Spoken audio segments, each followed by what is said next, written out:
Hey folks, Gouf MSIA 79 coming at you with another MSIA review. This is the American release Gouf. There is a Japanese release, but it's just a slightly different colors, different detailing, panel lining, all that kind of good stuff. And now, before I begin, this is a mainly based off the Zaku 2 figure or the Zaku 1 figure. So he doesn't have that great of articulation, which is no big deal because it's still a Gouf, and without having to pay a whole lot of money, extra money for an EMSIA or because there wasn't ever actually a Gouf version 2, so this is about as good as you're going to get on a base price level. He's not too rare. I mean, he might be on a little bit more of the expensive side because he's more desirable, but he's not exactly, there's not fewer numbers of him out there. But needless to say, he's very cool.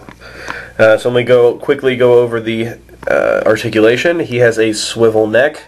He has ball-jointed shoulders, but he has the Zaku 2 kind of ball-jointed shoulders, so you're not going to get a whole lot of movement out of those.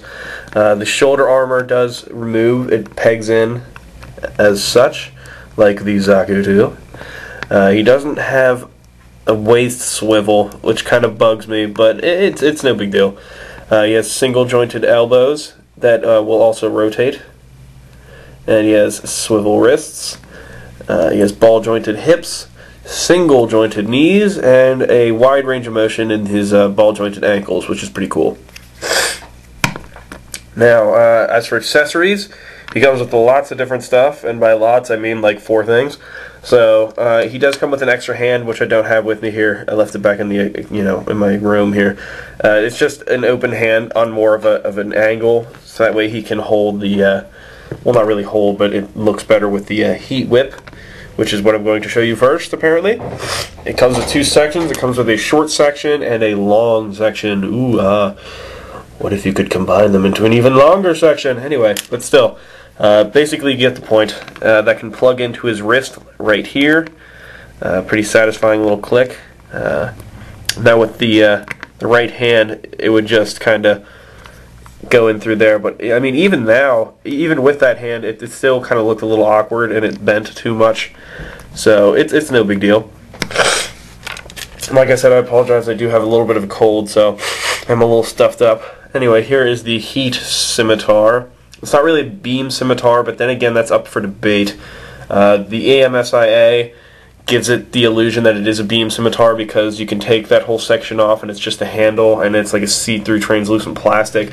But in the show, it had him, holding it just not activated, kind of like the Dom's heat rod or heat saber or whatever you want to call it. But yeah, nevertheless, very cool. Pretty big actually, and orange. Who doesn't love orange? So you can go ahead and put that in his hand here, and he can be holding that with his heat whip. I'm not exactly sure the exact term for it. I'm just gonna go ahead and call it heat whip because I can, or an electro whip, something like that. But he also comes with his shield here. You can see he got a nice Xeon symbol right here.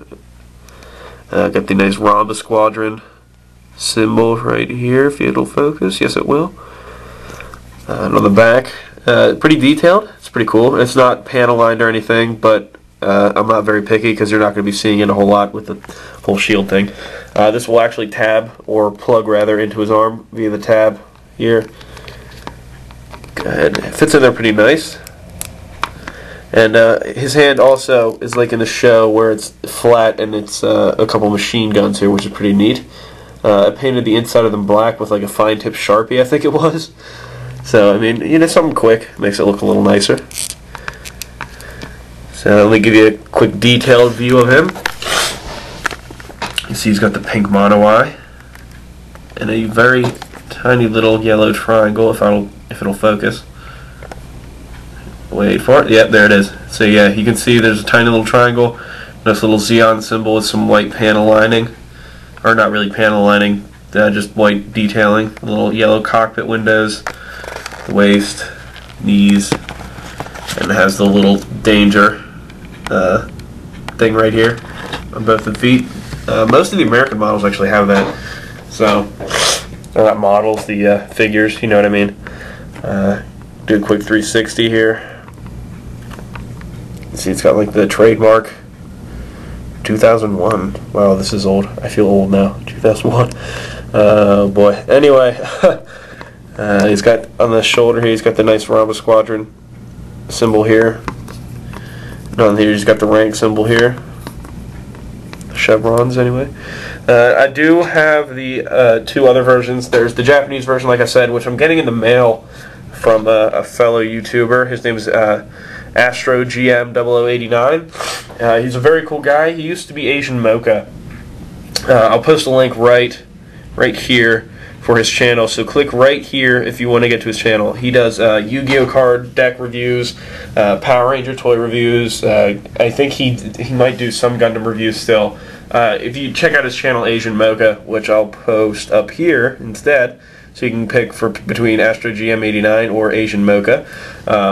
That's his old channel. He has a lot of Gundam reviews and such on there. But definitely check him out. So basically anything a Gundam fan would like, you'd probably like what he does. So please go check him out. He's very nice, very cool guy to talk to.